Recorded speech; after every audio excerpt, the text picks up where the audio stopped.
Greetings, fans, friends, patrons, supporters of OSSCS. My name is William White, and I am just so excited to begin my inaugural season as music director of Orchestra Seattle Chamber Singers. The unifying theme of this, our 49th season, is introductions. Now, of course, I'm introducing myself to you as a composer, as a conductor, as a speaker, as a general personality and leader in the artistic community. But I also wanted to introduce the work of a relatively unknown composer. The composer that we're featuring is Lili Boulanger. And I wanted to do more than just spotlight one of her pieces. So what we are actually doing is putting one of her pieces on each one of our programs. We are highlighting how her music interacts with other music that is connected to her in some way or another. Now, each of the programs on this season has a certain theme to it. So for example, the first program is called The Bounty of the Earth. Now here I started with Lili Boulanger's setting of the 21st Psalm,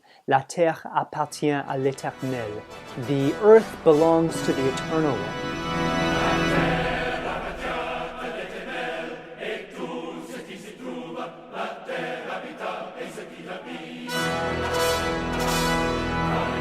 I've paired it with music of Aaron Copland, who studied composition with Lili Boulanger's sister, Nadia Boulanger, as well as Franz Joseph Haydn in his The Seasons. We will do the autumn portion since this concert's happening on October 6th. And it will probably come as no surprise that I, as a composer, wanted to start off the season with one of my own compositions. This is a piece called Acadia Fanfare. I composed it for the 100th anniversary of Acadia National Park in the state of Maine.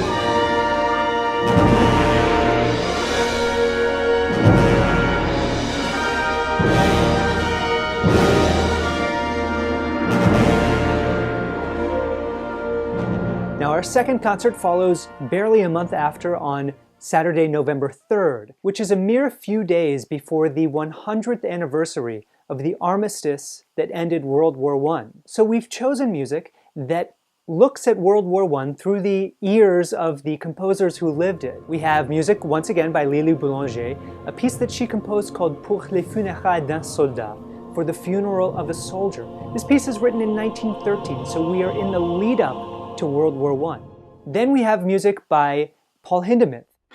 Now, Hindemith himself was a soldier in the Prussian army, and when he was a soldier, he was able to form a string quartet of his fellow soldiers. Next, we have Ravel's Concerto for the Left Hand. It was written for a concert pianist named Paul Wittgenstein. Early in the war, he was posted to the Eastern Front, and he lost his right arm to a sniper's bullet. So when he came home from the war, he wanted desperately to continue his career as a concert pianist. And in order to do this, he really had to create a whole new repertoire of music for the left hand only. Also on the concert, we have music written by two Englishmen, Gustav Holst and Sir Charles Hubert Hastings Parry, are represented with choral works, the first by his Ode to Death. And then we have an a cappella choral selection called There Is an Old Belief. And then we finish the program with a piece called La Valse by Maurice Ravel. This is an orchestral work in which Ravel takes the waltz, which of course represents Vienna, and by extraction, the whole Austro-Hungarian Empire, the Habsburg Empire.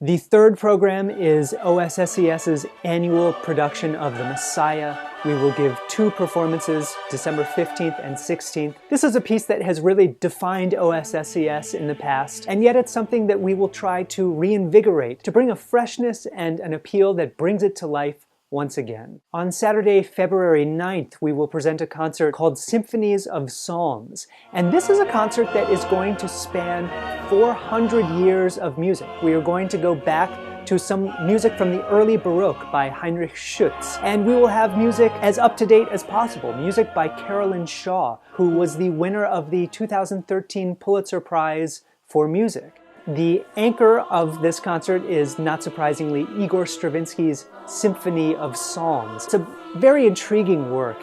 It has no violins or violas. It has a lot of extra woodwinds. It has two pianos and harp, and of course this magnificent chorus.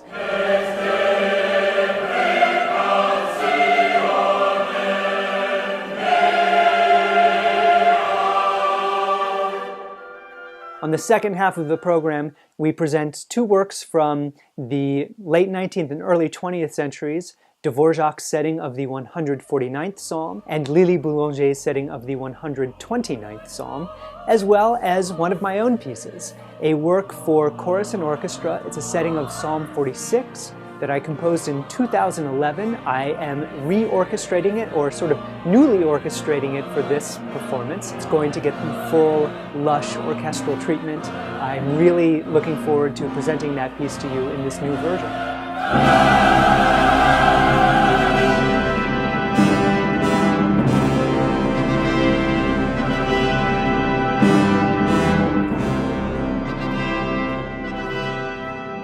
The fifth concert of our season is really the sort of apex of our exploration of the music of Lili Boulanger. We are presenting her setting of the 130th Psalm.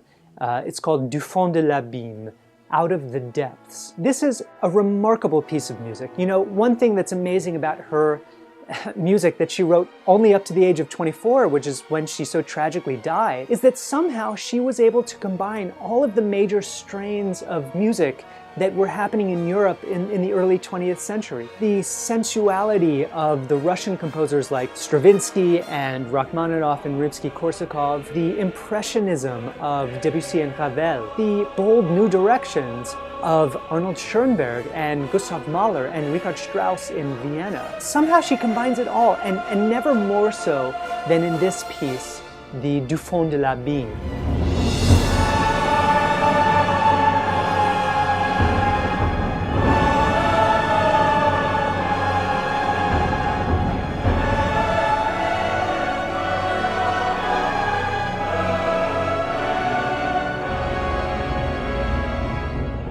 So in this concert, we're featuring this, really her major masterpiece, along with music of Johannes Brahms, the Tragic Overture. So there is our Out of the Depths, there's our depth.